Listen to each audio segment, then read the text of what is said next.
Since the United States gained its nationhood more than 150 years ago, pride of the American people has been the U.S. Navy.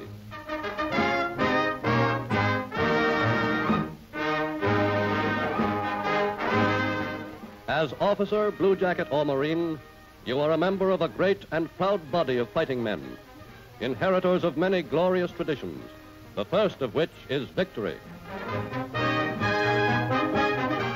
Commander-in-Chief of the Army and Navy is the President of the United States, whose authority is derived directly from the Constitution. Under the Chief Executive is the Department of the Navy, which embraces all naval activities ashore and afloat, at home and abroad.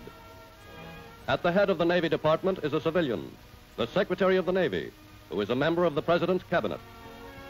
The Secretary's advisors and administrators include the Assistant and Undersecretaries, civilians, together with the officer chiefs of the department's 7 bureaus. Ranking officer of the Navy today is Cominch Admiral Ernest J King, who holds the dual title of Commander-in-Chief of the U.S. Fleet and Chief of Naval Operations.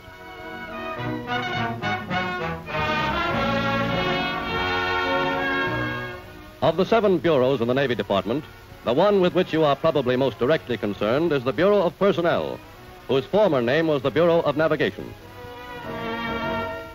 The Bureau of Personnel's many activities include recruiting and transportation, training, discipline and welfare, and the assignment to duty of all commissioned and warrant officers and enlisted men.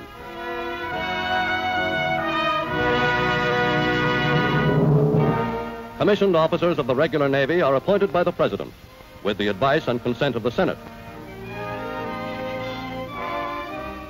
In time of war, the ranks of officer personnel are augmented by thousands of naval reserves.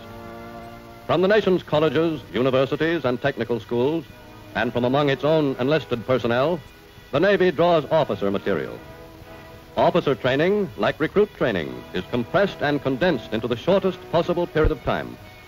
Candidates for either deck or engineering duties must master on shore the basic essentials of their seagoing profession.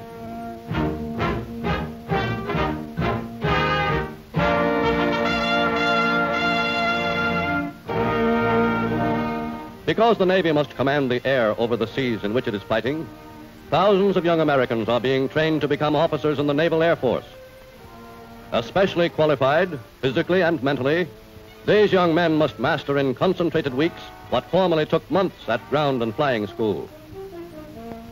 Upon graduation, the aviation cadet is commissioned an ensign in the U.S. Naval Reserve.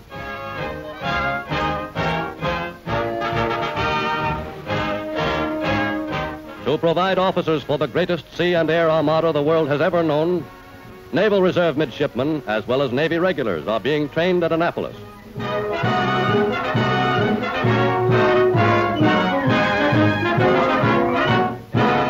For all of its 167 years, the Navy has recruited its enlisted personnel entirely from volunteers, men who have applied for service in the Navy of their own choice and free will. Every man who is accepted by the Navy is expected to bring with him the qualities which make a good blue jacket: courage, obedience, devotion to duty, ambition, and a sense of responsibility and leadership. Time and again, upon the initiative and intelligence of the individual blue jacket has depended the fate of a ship, the lives of shipmates, even the outcome of battle.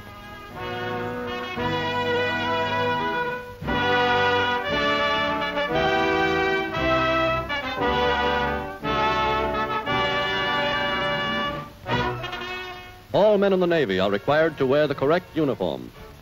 The naval uniform, with its various insignia and devices, is designed primarily to indicate on sight those belonging to the naval service, their rating, and the degree of their authority and responsibility.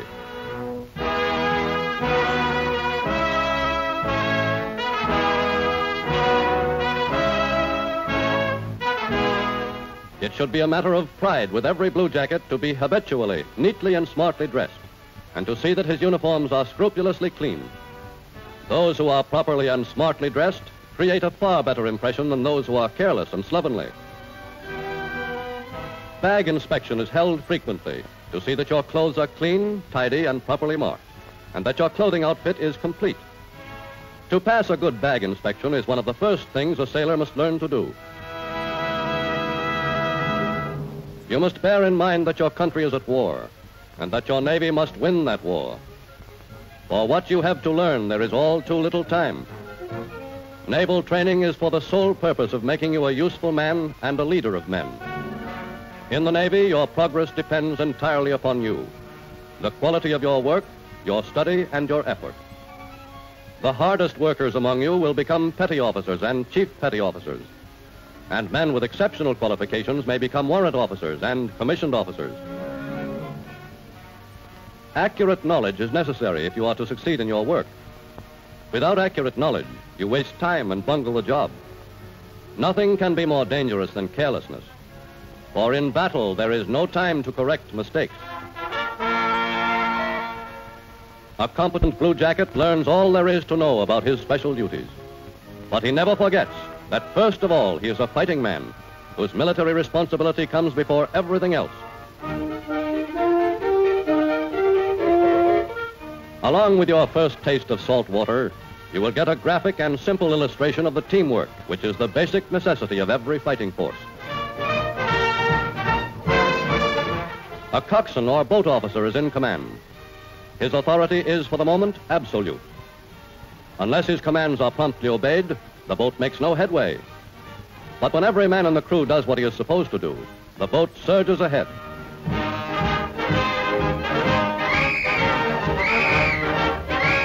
The recruit in the Navy may find his first few weeks the hardest time of all. His only contact with the life he has left behind in this difficult time of change and adjustment is most probably by mail. The best cure for loneliness and even homesickness can be the letter to home and from home. To help the new sailor through the first period of confusion among strange surroundings, the Navy endeavors to make this new life lose some of its strangeness.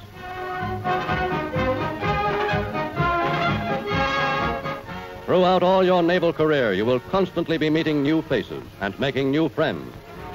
They will judge you as you will judge them, by your loyalty to them as shipmates.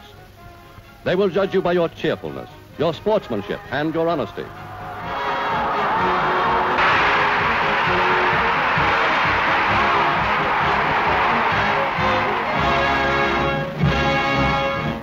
Today, with so many new ships being commissioned, a recruit may leave the training station for sea duty a few weeks after entering the service.